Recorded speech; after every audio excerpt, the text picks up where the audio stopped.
All right, what's going on, people? Make sure everything is going. We're online there. We are online there. What else? Where's our chat?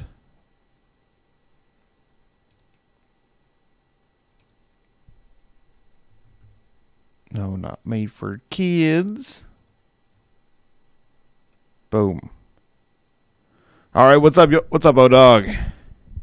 Good, I'm glad, dude. I had a ringing last time, so I'm glad it does not have that this time. Dude, what an episode. Man, what an episode. Dude, so much craziness. I don't even know where to start. Like, Laudna, do we want to wait for a few more people to get in here? I gotta say, Laudna took the cake on that one. Yeah, that was definitely an episode for sure. All right, there we go. We are live, man. I wish I was in a theater. I wish I would have went to a theater. I wish I would have took Friday off and went to a theater. Yeah. How crazy. Well, I thought Laudna was the little girl. So which one was she? Let's do that. Let's pull up a picture of the Whitestone hanging tree from Legends of Vox Machina. Because I thought she said she was a little girl. So she wasn't the mom, right?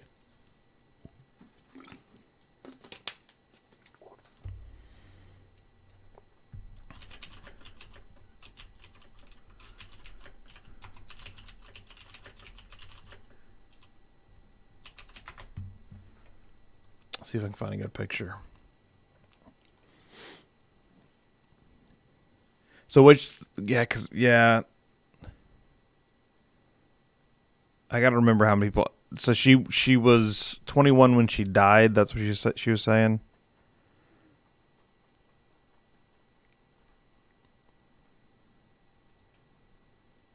I'm not finding. I know it was there. I'd like to see a picture of the actual tree when they're hanging it. Super sad moment. All right. Not sure how long we want to keep that up there, actually, but let's pull it over.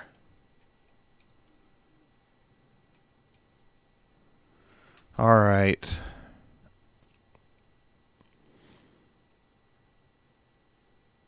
No, this isn't the official one. Oh, well, I'll find one and post it. I'll probably do a side-by-side with these two. But, man, dude. Yeah, that was that. Oh, there's so much in this one. Okay, forget it. I'll mess with that later. We'll just do this one. But yeah, man, that was crazy. Okay, what do we got here? Yeah, so she died around 20, had the black hair. So probably Vex. I mean, they weren't trying to get the exact age, just a roundabout. Yeah. So for the 7th anniversary, guess our treat was lore bombs. Yeah, pretty much just all the lore. Don't worry about anything. We don't need anything else. Just all the lore. Let's leave the city and do all the lore. How about that? But else, so maybe it was fake Vex. Well, they were all fakes. Like, I'm pretty sure they were all humans, and then they just kind of dressed them up to be whatever.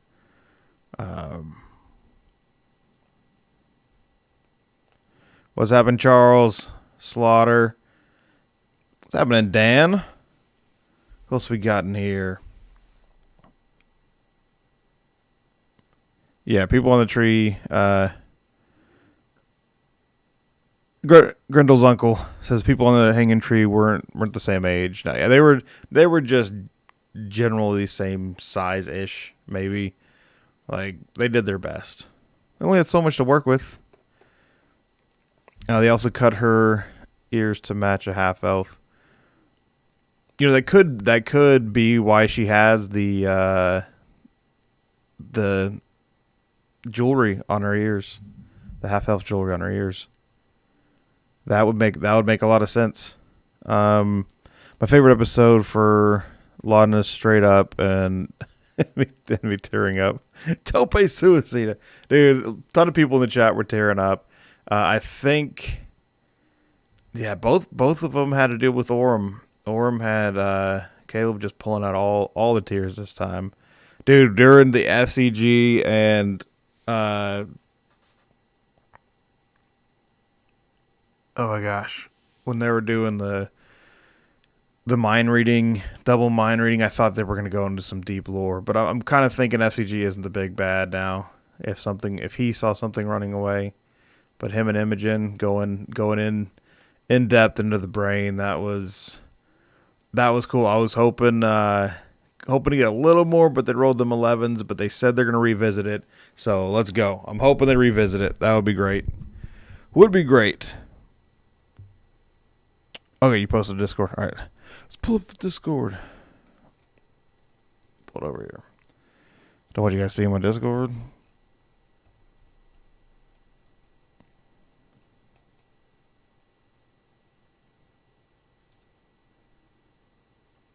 All right.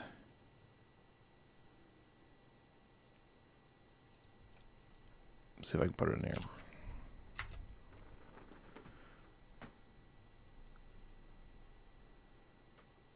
What do you guys think?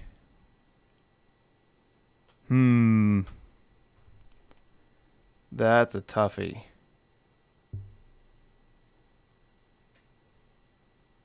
That's a tough one. A link to join what channel? My Discord, for sure.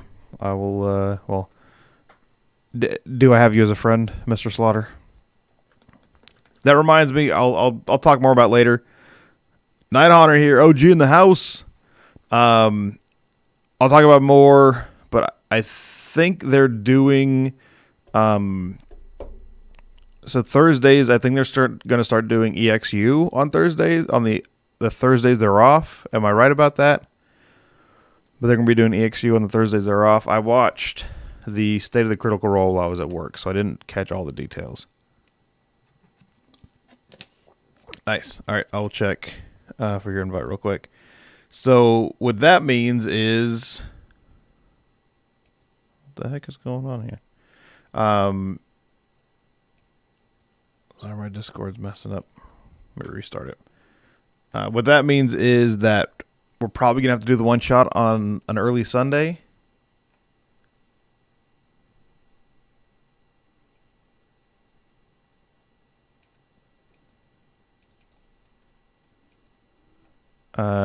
Sorry, my stuff's messing up here. Probably have to do the one shot on early Sunday if you guys are good with that. So, all right. Sounds like it would be the next two off Thursdays. Next two, people keep saying next two. Are they doing two? Because they only did 1 week, one Thursday off this week. The only one they did two was Christmas, right? Sounds like that would be next two off. Yeah, I was searching for your Discord, sent you friend request. Okay. All right, I'll do after this. For some reason, my OBS is messing with my Discord, so it's weird. I'll accept Discord stuff and everything after. So I'm not gonna mess with it right now. Okay, sorry. Searching for your Discord, send it EXU. Hope they do the EXU on the skip weeks. I think that's what their plan is, to do EXU on the skip weeks. I was going to do our one shots on the skip weeks, but it'd probably be better to do them on Wednesdays or Thursdays, or sorry, probably better to do them on Sundays anyway. I may be having some stuff switch around for work, job stuff switch around, which means I may have to miss some Thursdays, depending on how early I have to get up on Friday, so I may have to start missing some Thursday streams here. So it wouldn't be as consistent anyway.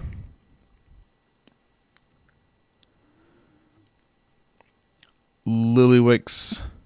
Is that how you say it? Lillywicks? That's great. Great name. Lillywicks. Thursday and Fridays of the last week of the month. Is that when they're doing the EXU? Thursdays, the next day, Friday for EXU. So what? The Thursday's off, and then they're doing it Friday, or they're doing EXU on Thursday and on Friday of the last month.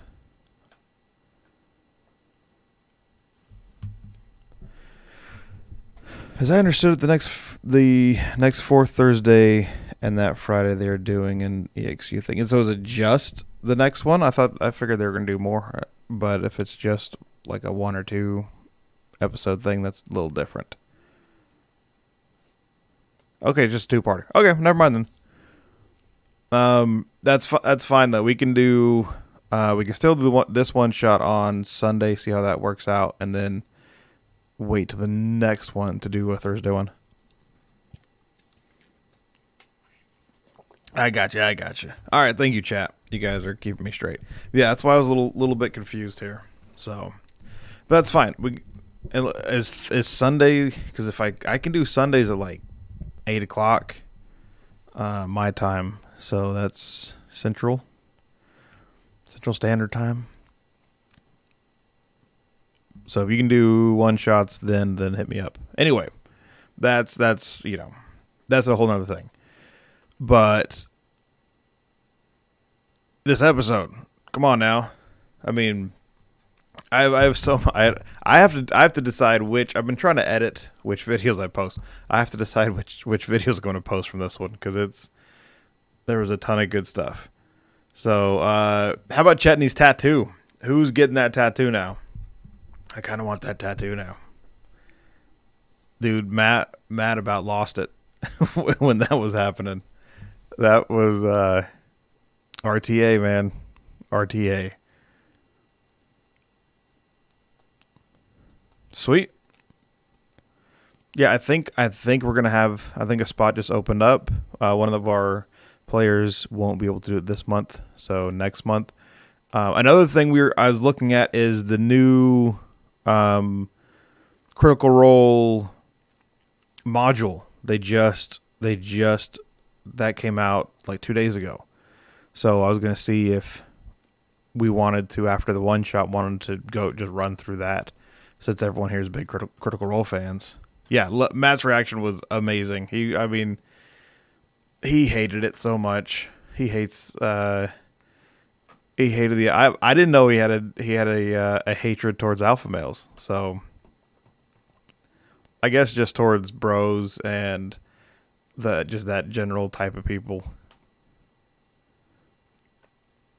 Oh, you bought it? Nice. Let me know how it looks. I'm probably just gonna get it for Roll20, but I may break down and get the book too. We'll see. So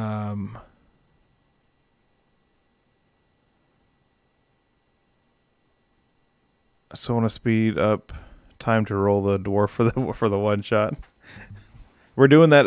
We're doing that Sunday, right? We're gonna roll Night Hunter's dwarf on Sunday. I'm gonna go ahead and start that on at 8, and then for the people I said it'll be at 9. Well, I'll keep going at 9. So if you show up at 9, that's fine. I'm gonna go and start at 8 and just see who shows up. Yeah. Matt with the immediate smackdown of the debunk study. That was great. And then threatened to kill him off.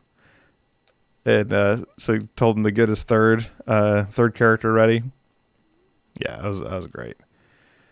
Will was also the name of the Sun keyless bodyguard from the Dalen's Closet one shot.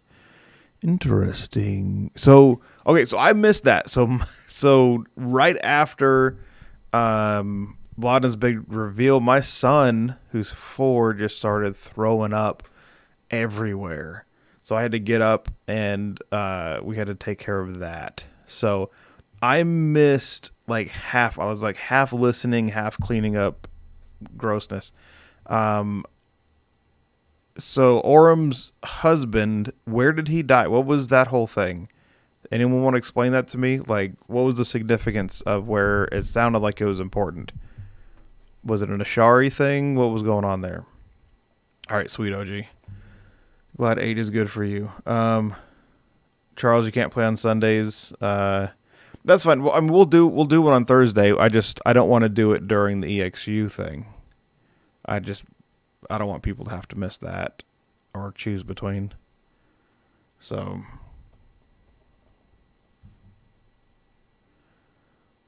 as okay, have some spoiler regarding the moon and very likely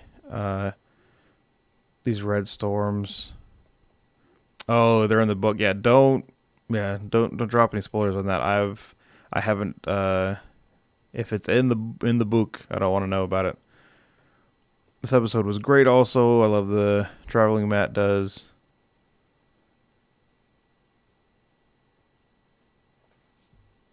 One second. Got my book right here.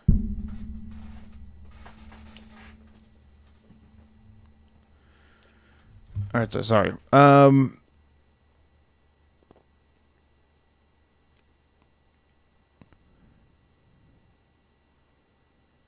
Yeah, he does great. I actually haven't ran my players through any kind of traveling, or a little bit of traveling, not a ton. But Matt does such a fantastic job with it. When Laudna was going through her spiel with Orem, she was finishing part of that and said, I'm sure Delilah won't mind me telling you. Davis died during the attack. Did I miss what you said before that? Orm's husband died in the attacks on Keith. Okay. Gotcha. That's what I figured it was something to do with that, but I was half paying attention, so.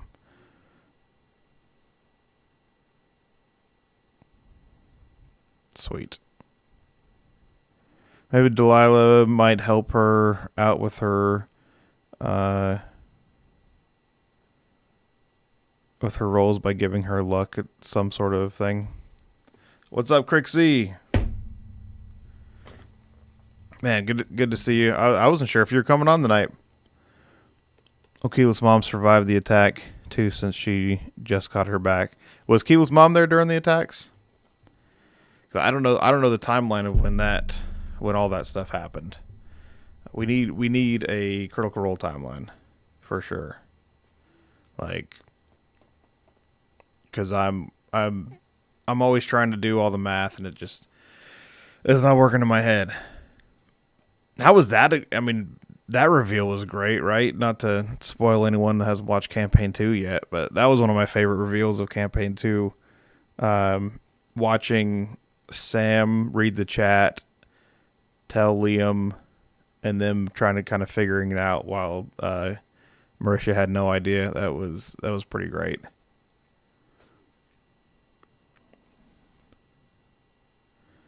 All right, now I want to hear some real stretch stuff. I think Chetney knew Molly Mock. Why do you think Chetney knew Molly Mock? Again, we have some Blood Hunter stuff, right? So that would be my only connection. But please hit me with it. Keela's mom returned before Campaign 2 ended. Yes, and the attack happened after Campaign 2 ended. Okay, there you go. Easier math than I was doing in my head. There's a timeline on their YouTube channel. Sweet. I'll have to pull that up then. Maybe I'll pull that up instead of what we got here.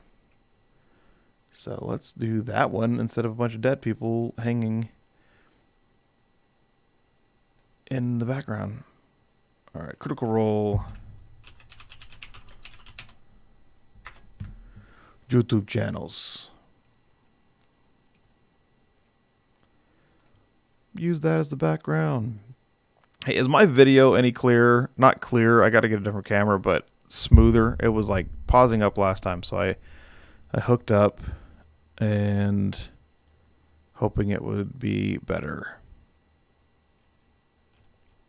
All right, where is the timeline at? About channels playlist.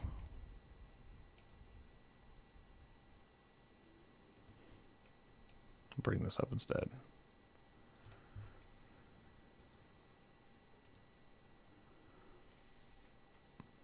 Sweet. Yeah, I'm upgrading little bits here and there, little piece by piece. Okay, Keith's mom came back 10 years in the timeline. Well, they tackled 5 years. Okay, so she was back for 5 years. And we don't know if she survived or not. Yeah, OG. So yeah, Molly was a blood hunter. So we got that. That's the only thing that I had. The only connection I had for sure. Toby says, I am expecting Laudna to take the 3rd level in Warlock and take the Pact of the Chain, and Pate will be her familiar, but that may just be me hoping. Yeah, I feel like she has some sort of plan. I don't know if she's going to take it. I didn't know if she's going to take any more Warlock or not, though. I guess time will tell. I forgot how long they take to do their early level ups. Chetney also said that he was getting into stuff recently, so unless almost a decade ago is recent for him, maybe, but probably not. I thought he was talking about just the werewolf stuff. Was a few months ago. Was he talking about the blood stuff too? Sweet. All right, good. We're fixing stuff here. You know, within a year, everything's gonna be good to go. We're gonna have tons of upgrades. Oh, I got you. There's a video that's talking about the history. Sweet. I will have to pull it up some other time and actually like make one and put it as their background or something. All right, but he was hanging around Uthodurn, time of the Crypt Keepers. Matt posted the history of Exandria before Campaign 2. Oh, yeah. No, I watched that. I watched that video. It was a good one. Then you just pause it on if it has a timeline in it. Exandria, Intimate History, narrated by Matthew. Yeah, okay. I know what you're talking about now. Sorry, it's 2 a.m. My brain's not fully functional. I did have a ton of good food today, though. Like, I've been doing a little bit of a detox, so I'm eating some super clean food, and I'm trying to get into, like, salmon and stuff. Salmon and tuna and mahi-mahi. Lots of fish. And it was really, really good. Not a big fish guy, but it was delicious.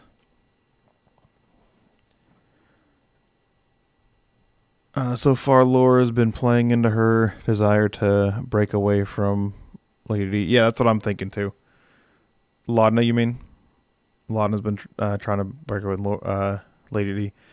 Laura, however, this was the most I've liked Imogen. This was my favorite Imogen episode by a long shot. She's just kind of been meh for me. Just like could be cool stuff. She has some like cool things about her, but man, her sass is kicking hard. The sarcasm's hitting good, and then just had some really good moments. So this was my favorite Imogen episode.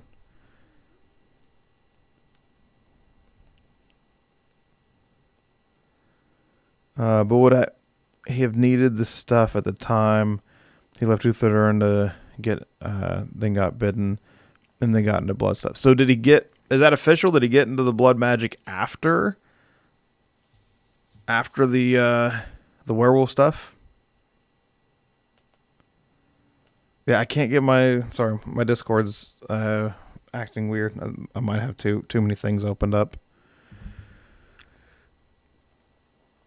Yeah, Mike, the Dark Phoenix stuff is it's like this. Those were the early feelings I was getting from her. Like, man, that'd be really cool if she tapped into some sort of like Dark Phoenix thing, and this one was legit. And I wonder if like her and FCG could really like break open some stuff that they've been suppressing and that shouldn't be reopened. We will see.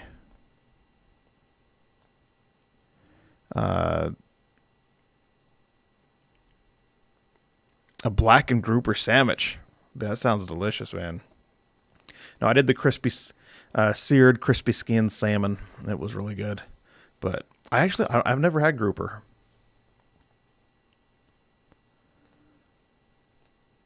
But I got a buddy who just moved to Nashville, and he's a chef at a restaurant there. It's really good. he told me how to cook it, and it came out for my first time cooking. It came out pretty good. I was pretty happy. My daughter ate it up. So when kids eat it up, it's good. It was just no dryness whatsoever. It was a lot of flavor, really good seasoning. All right, that stone she has and her dreams coming together.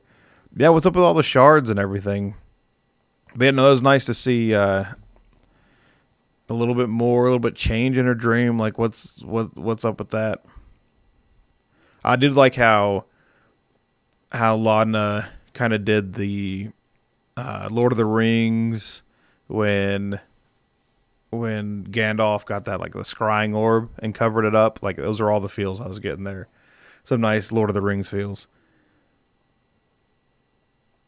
Oh, okay. So, Night Shift Zero, man. Cool name. The blood magic was used to control the wolf. Okay, cool.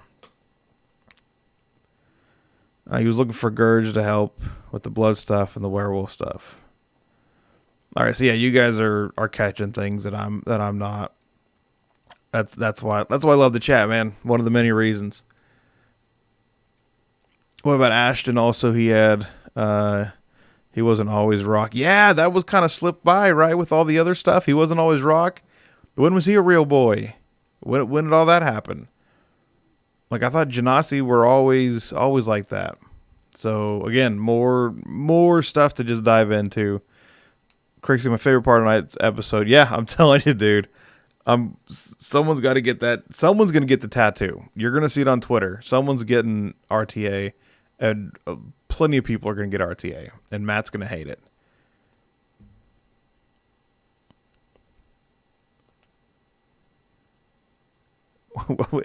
I like how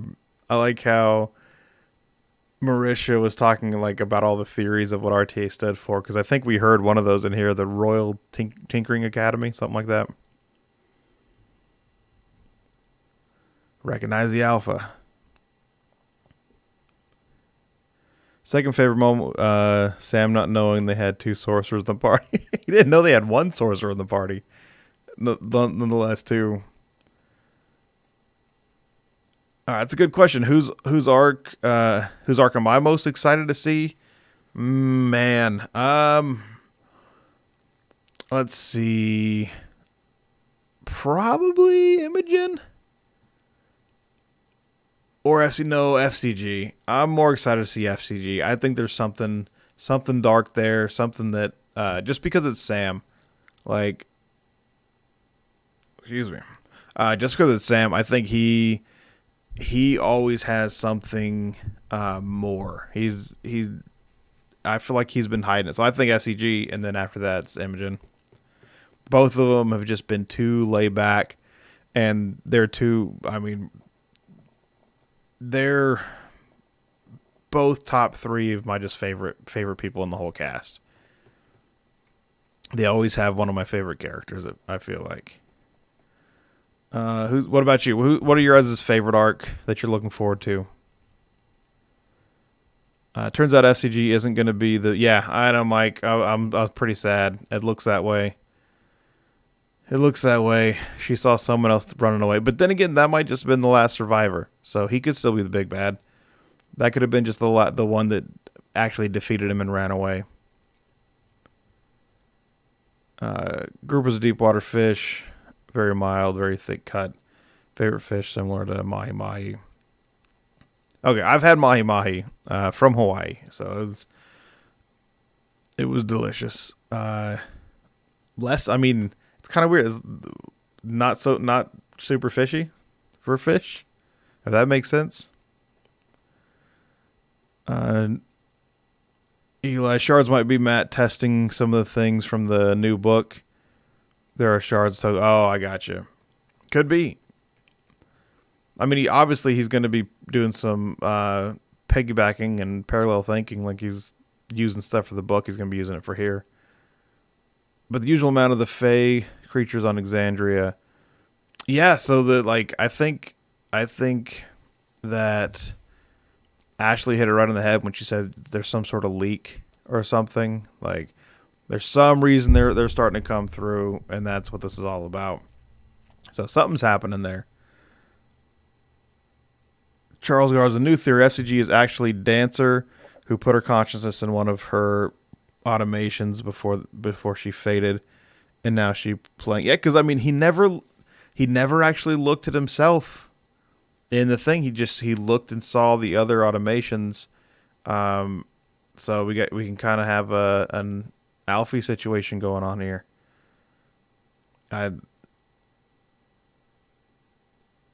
I'd be down for that, for sure. So someone soon they're going to the Feywild. Yeah, they're heading to the Feywild. I mean, I wouldn't be surprised if it was next episode, but definitely next 2 episodes. Ashton said he got the rock when his accident happened, if I'm correct. That's weird, though, because... Okay, so I guess... So he busts his head open and then someone turns him into a rock? I guess a blessing type? I mean, they've been using a lot of those blessings and curses type things here, so... Genasi puberty... or like a transitional Genasi sort of thing, since Ashton goes by he, they. So he identified as a Genasi and turned into one? I don't think that's how it works. Is it a Genasi puberty? Or who are our lore people? All right, lore people. What is there a Genasi puberty where they're normal looking or human looking and then turn into the Genasi? I'm gonna stick with Genasi puberty. I think that's 100% solid. That's the one we're going with. We get RTA 100%. Hey, I mean, why not? Already got a 40 tats.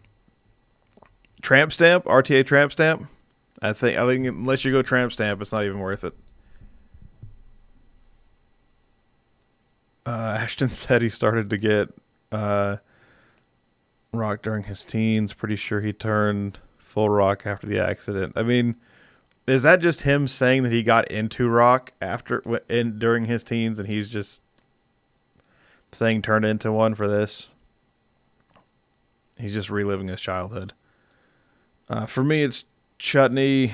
I'd love to see the Van Helsing-esque order that hunts werewolves to keep them in check.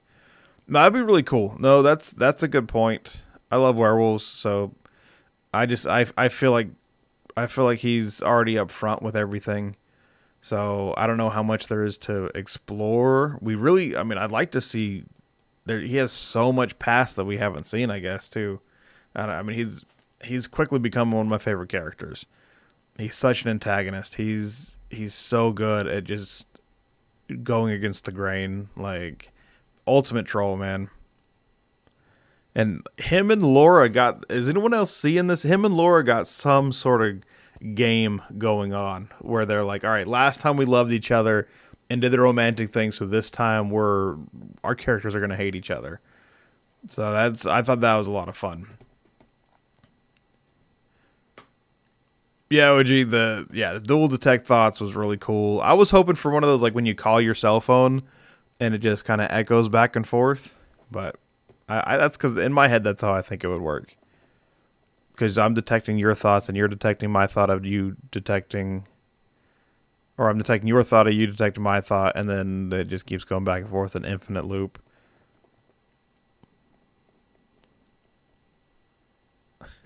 Ashton was soft as a teen, but became hard over time. I mean, what did Fern say? When did you become hard? That's about it. Again, all these they watched that Red Panda movie and want to put propaganda behind puberty. It all makes sense. It all makes sense. It's Illuminati, folks. Don't trust in the Illuminati. I feel like Imogen's story is the largest long-term story play. Yeah, yep, I'm with you. It seems connected to the several things. And, I mean, there's a reason they started with it, too. That wasn't an accident.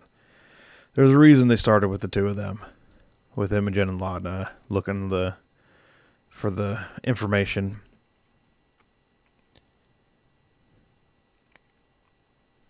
Crixie's most interested in Laudna. I mean, we kind of got most of Laudna's stuff. Like, there's a little bit left. We got to find out what's going on with Lady D.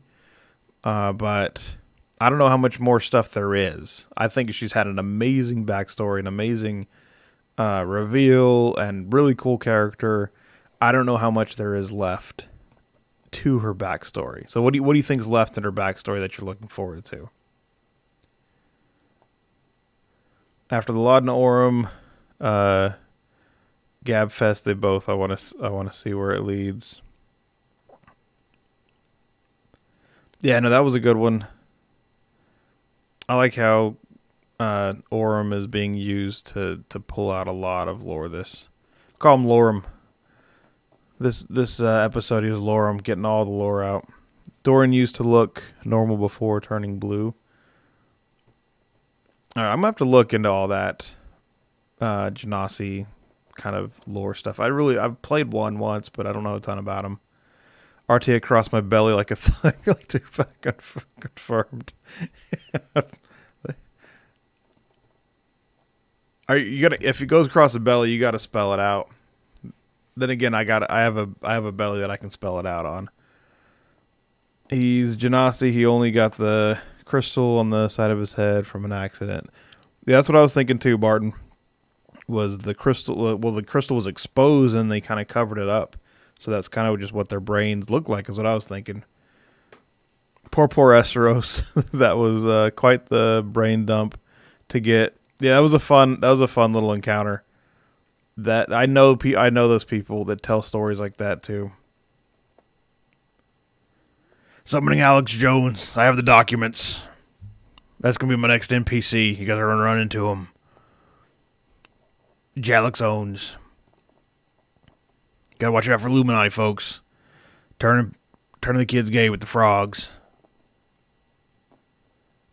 I thought it was super cool that SCG got that upgrade from Milo. Yeah, that was really cool. I always appreciate how Matt takes new spells and abilities and puts them in the story. I try to do that. It's really, really tough to do. Like he has a true skill for that. Do you think Imogen's hair was always like that, or maybe her mom did experiment with her, that kind of rock in her hair changed the color? I think that's because I think he was talking about the blood. Like, you got magic in your blood. Blood does a lot of stuff with magic. I think that was kind of, and sorcerers are usually tied to a blood, so I think that's part of her magic. Like she was born, I think she's born that way, but that's just me from what I'm getting. But I could totally work too, her getting it from some sort of gem.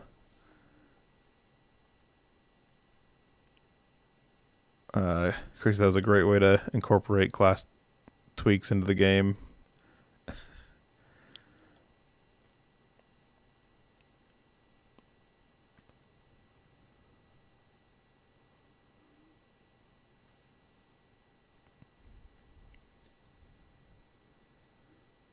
Their stories are, throwbacks Campaign 1 and 2, for sure. I mean, the Campaign 1 stuff it's really good to see, especially with, Legend of Vox Machina coming out recently, kind of just tying stuff together. And now people who hadn't watched Campaign 1 but did watch Legends of Vox Machina have that visual in their head. So I think it was a good callback and a good time for it. I think Laudna's backstory will be a big part of this campaign in the present. So not so much interesting in past, but spinning forward. Oh, I got you. That means I really have no clue whose backstory they're going to dive into the most. I mean, it would make sense if they dove into some of the EXU peoples, just because like Fern's, like we could get into some of Fern's stuff here soon. But I really have no idea what they're going to do with everything. I mean, Matt seems to be feeling the horror vibes pretty good, but we'll see.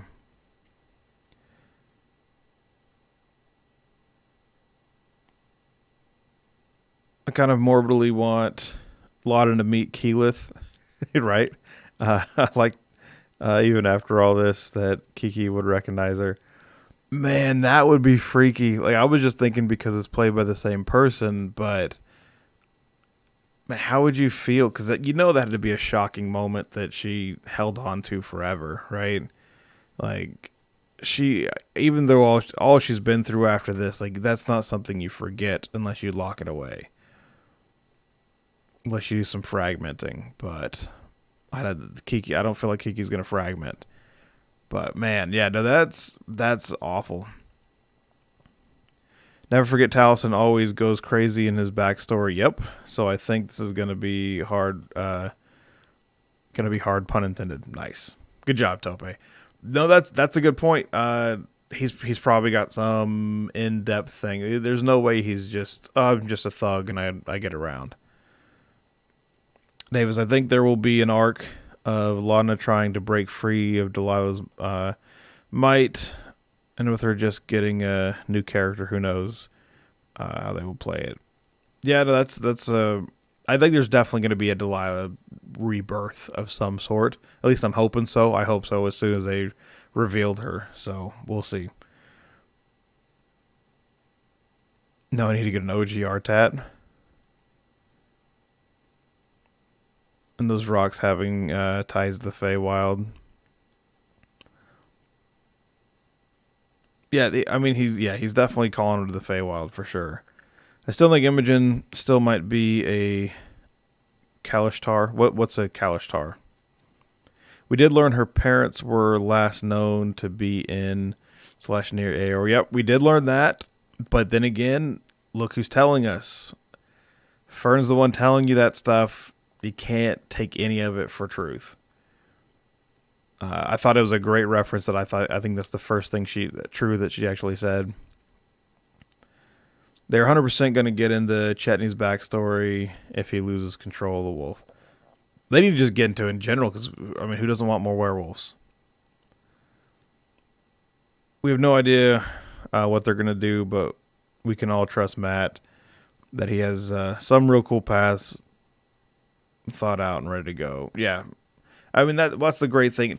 And it's kind of like, I don't know if you guys felt this way about like the Marvel universe. I don't know if anyone watched any of the stuff on Disney Plus for Marvel. WandaVision was a big one. So in WandaVision, it took like 4 episodes for them to really get into it. My wife's not a patient person when it comes to watching movies or shows, and she was kind of like, all right, hurry up, get into something. And I'm like, just trust them. Like, this is Marvel. We can trust Marvel when it comes to movies and shows. And sure enough, they paid off. I feel the same way about Matt. He's spending so much time, taking so much time in this campaign. They're letting everything breathe. I mean, we're finally getting out of the city. And it's episode 17? And they're finally getting out of the city, but we can trust him. Like, we can trust that he knows what he's doing. He's pacing this well. He's been doing this for 7 years on air, but he's been doing this since he was a kid. Like, this is second nature to him now. Not to mention the fact that he's part of all kinds of storytelling. He's writing all kind of books for Wizards of the Coast. Like, the dude's a madman. He knows what he's doing. We can trust him. I think you're 100% right in that. I think it's a really good observation. So that's why we keep watching, right? Like, this is it's kind of crazy. There's nothing in my mind that I can think of that has been like Critical Role. Nothing that has been crowdfunded, crowdsourced, just the natural growth and just 8, because you got Matt too. 8 awesome, talented, not just voice actors, but directors, storytellers that are all in this together doing some really cool stuff. So, gotta love Critical Role, man. 7 years. That's awesome. Sorry for my tangent. Thank you for your patience. You're not supposed to apologize. Thank you for your patience. Oh, guys, roll. Nice. OG. All right, Kalishtar is a race that is half human, half spirit. Do we know what book that's from? The Kalishtar are a compound race created from the union of humanity and renegade spirits from the Plane of Dreams. Took a snippet from their page. I got you. Are they kind of like the old king ghosts in Lord of the Rings? I forget what they're called. The green ones. Mike, the veil between worlds are breaking down and the Feywild is leaking into the material plane. Ooh, I like that. Maybe someone is trying to make a comeback with the workaround the divine gate. The veil between the worlds is breaking down. Like, do you think it's somebody breaking it down and that's going to be our big bad evil guy? I think that'd be such a cool storyline, man. If anyone's read the Sword of Truth series, that's kind of what happens there. But it's not really veil between worlds as much as they have one land. There's divided into 3 places, and it's kind of the breaking down of this barrier between all these 3 lands, and it's a really cool idea. But to do that between all the planes and stuff, man, like the Feywild and the fire plane, and that would be really cool. Astral plane, like there's so many cool areas in D&D that a lot of people don't even get into. We always stay on the material plane. That's really cool. They're like psychic humans. I mean, that would fit. Divine Gate would be really cool. I was right about Kalistar. Look at me go. You're right about a couple things, buddy. Right about a couple things. And giving back to their community and the world in general. Yeah, for sure. They give a ton. They're good people. Mike, that's not as far-fetched as someone think. No, I mean, for this, that would not be far-fetched at all. I think the slow pace will lead, into payoffs that everyone is super invested in, and the back intro, so many past episodes, now that they have 7 years of lore to pull from. I'm 100% with you, Davis. Sorry. 100% with you, Davis. I think it's all about the payoff. Like, it's been good. It's been a slow pace, but it's been a fun pace. The last 2 episodes have been amazing, and only so much has been covered. That's most of it being backstory. But the last 2 episodes have been 2 of my favorite. And we haven't really gotten anything yet. Like, we're excited that we're leaving the city.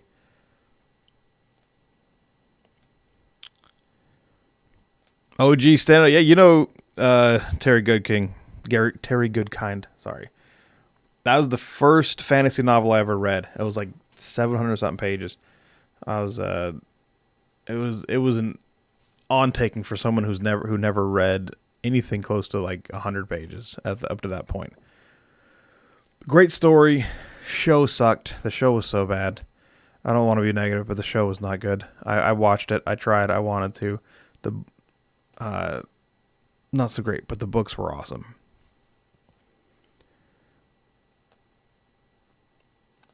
There we go, Lillywicks. Yeah, I mean, yeah, it's not a ton like sort of, but it's got that general feel. It was the basis for these worlds that didn't really know each other coming together, and it'd be on steroids. It'll be a whole nother level. One of the best villains, I thought that Sword of Truth had one of the best villains, and then one of the best kind of anti-heroes. Like, man, and that's where I learned how to make someone hate a character in a book. That princess, kind of one of his first encounters, that princess in that book, man, I hated her so much.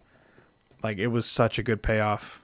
Not to spoil anything, but such a good payoff when he kicked her in the face and broke her teeth.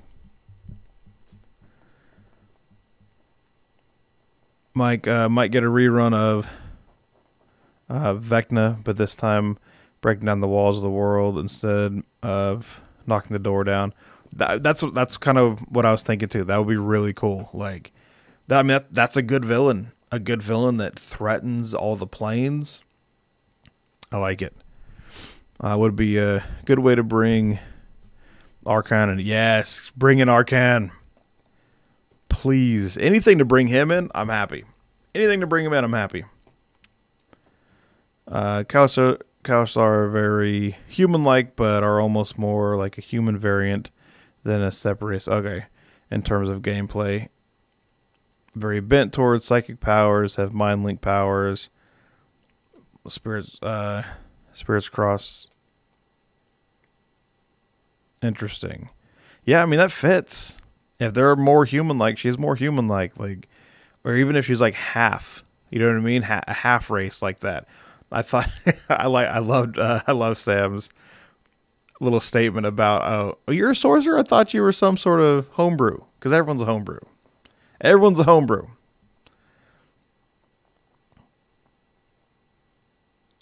You should really read David Eddings' series. All right, let me pull that up so I don't forget it, because I'm always up for good books, man. Always up for it. I've been spending most of my time going back over campaign 1, but it's about time to get another book. David Eddings. Which is there a particular series to go through? I'm also trying to go through the Dritz. I just started the Dritz series as well. So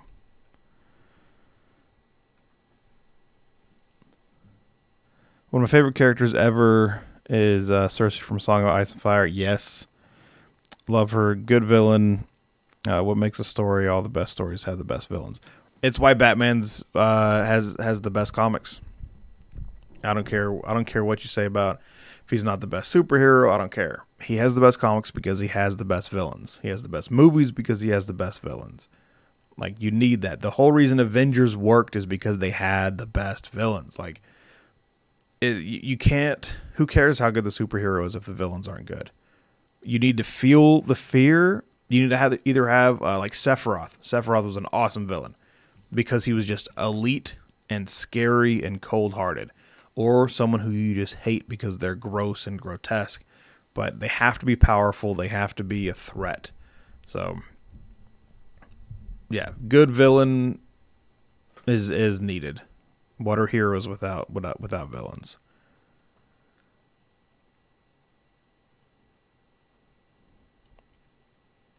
He has several of my favorite characters. Belgarath the Sorcerer.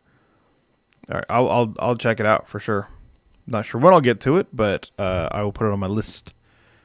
It's a short list right now, though. Imagine there are hardly any of the Bells Hell standing against Vecna, but then those whose characters died return, but as the previous characters in an in-game sort of stand against Vecna. That'd be interesting. I am kind of wondering. I am starting to wonder when the first character is going to die too. This is always the point where I start wondering, because character deaths after a certain level don't seem to matter as much because it's easy to resurrect them. Even though Matt does great with his resurrection, how he does resurrection.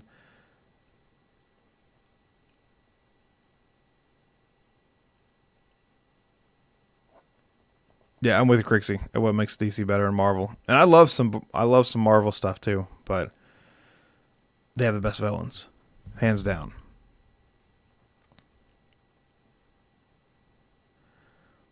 Almost finished with the Witcher books. I was not expecting them to be half as good as they are. They're very, very good. They are great.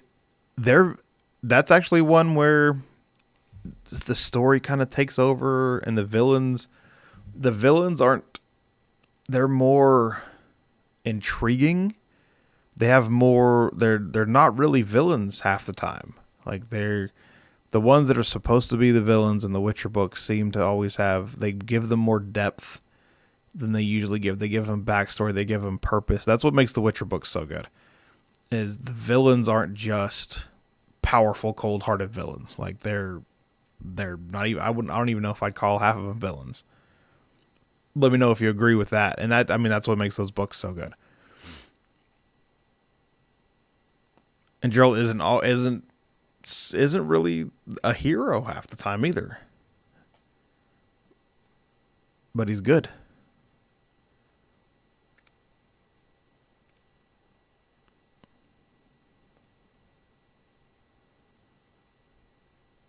All right, I will look at those two series for sure, man. Appreciate that. What if a collection of betrayer gods are trying to find a workaround of the divine gate to try and take the material plane back to the time of the calamity? That would be great, Lily. Like, That would be awesome because we've heard about the betrayer gods forever. It feels like, and we've heard about the calamity and pre and post calamity, and we've been hearing about all this stuff. So it'd be nice to get a glimpse into that. It'd be nice to have a story kind of built more around that than someone from this plane. I'd love to see that. I think that'd be awesome. Everyone tweet Matt.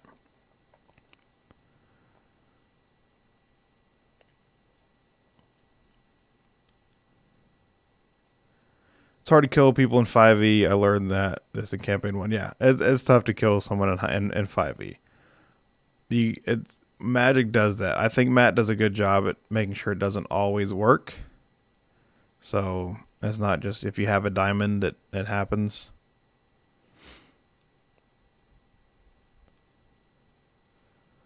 Yeah, I think character deaths need to happen, or else what's the threat in fighting someone? You know what I mean?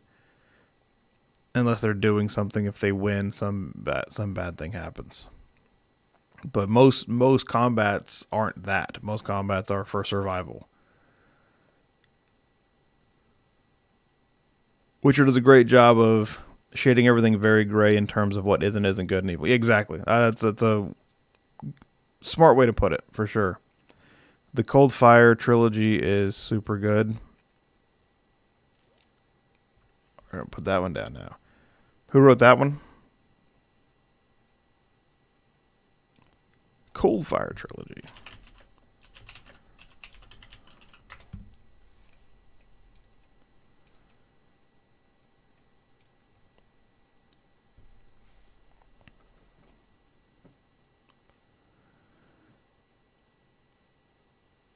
But Dave Eddings might write OP type characters, but they're very human and have faults and idiosyncrasies. You have read over. All right, is that 5,000 or 50,000 books in your life? 50. Good Lord, that's nuts, man. All right, well I'm gonna trust you then. I'm going to trust you when it comes to books. I'm glad we have some of the same taste, though. That means I'm on the right page, right? I'm lucky if I've read 100 books. I might have read 100 books.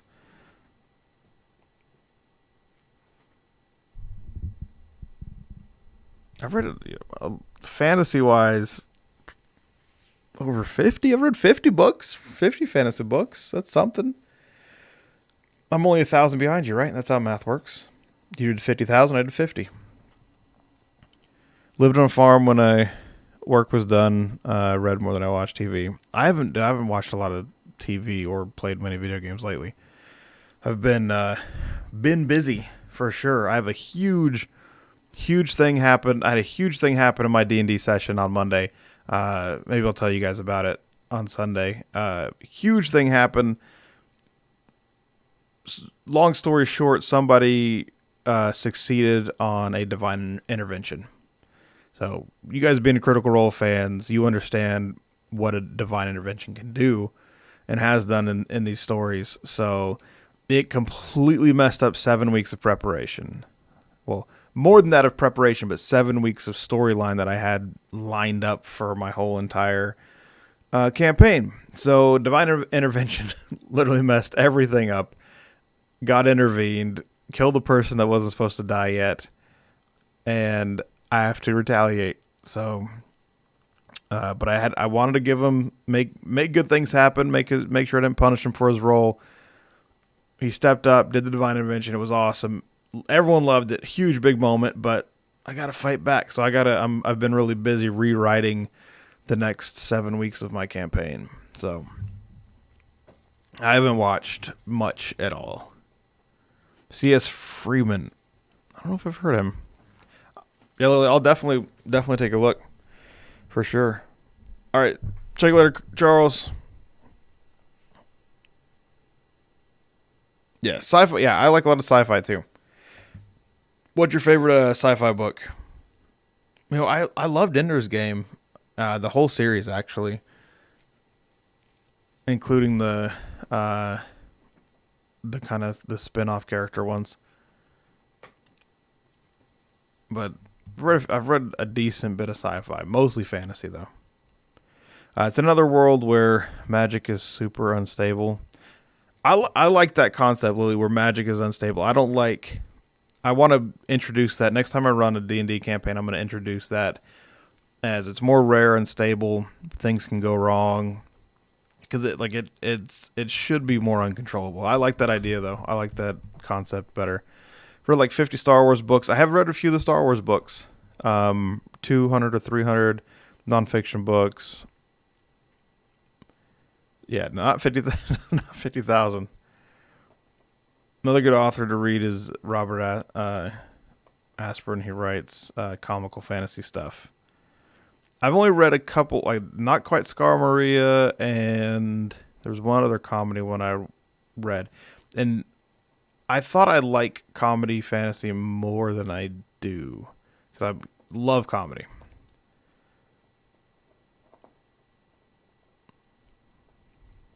So I'll have to check that out, though. Gresham's awesome. I read most everything. Stephen King. I have read a bunch of Stephen King. What's that Stephen King book where it's the one he wrote for his daughter, where he's a character that's basically in the walls of a castle? I read it back in ninth grade, so I don't remember a bunch about it, but it's his first fantasy book he wrote.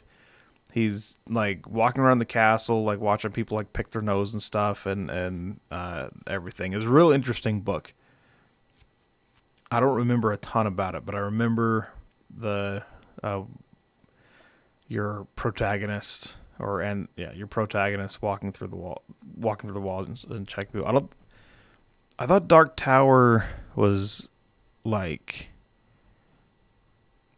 I think Dark Tower is different. Let me look it up.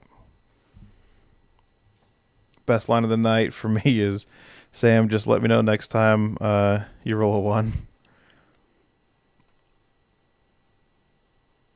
SW5E, it's a Star Wars universe, basically 5E rules. No, I have not, Jody.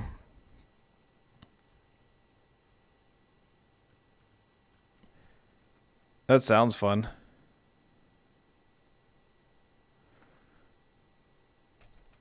All right, Steven.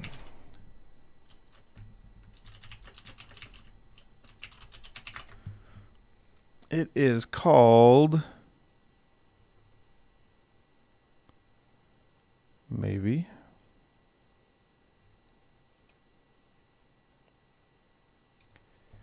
See if I can find it real quick.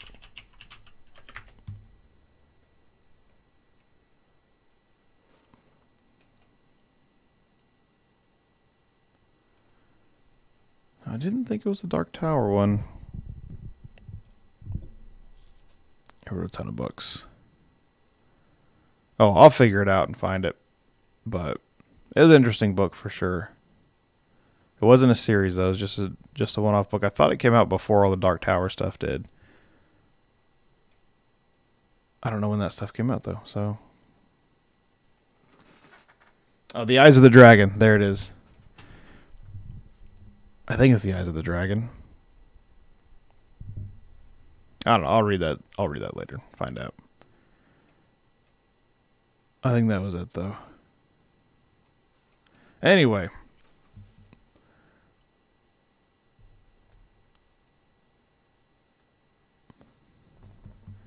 This series is hilarious. I think that is what makes Coldfire so good.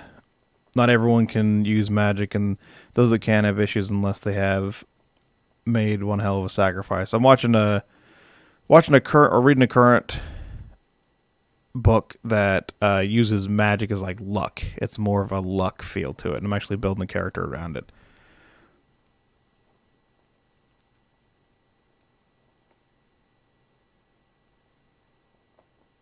So the Myth series books are great. So we both said it in chat. Just slow.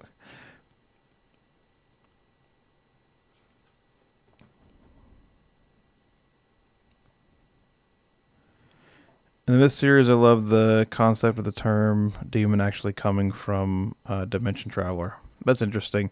I've been reading into a bunch of like interdimensional stuff with demons. It's super interesting. But anyway, it is getting late. I am starting to fall asleep. So I appreciate you guys coming up. I'm gonna do Sunday around 8 after I put.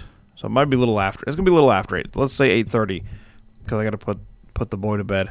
But probably after 8:30, start the stream. We'll do some character creations, and then we will work more on people who want to do the one shot. It's gonna be. I have it. Most of it's done. So just a couple little things here and there, and then after that, we'll talk about if we want to go through the new Critical Role content that just came out. I'm not as good with modules. I'm much better with making up, using my own world and making up all the stuff. But I've done modules before, so I'm down to do it. I want to make sure you guys have a chance to play, and hopefully we can get some stuff on the stream. If you haven't subbed up, most you probably all have. Getting really close. We got 34 subs to go before I can do a couple new things. We hit that 1K mark, and that'll be great. Yeah, one shot's gonna be fun. Yeah, you guys have a good Friday. Sweet. It'll be good to see you guys on Sunday. I got a super busy weekend, so I hope you guys have a good one until then. And we'll see you later.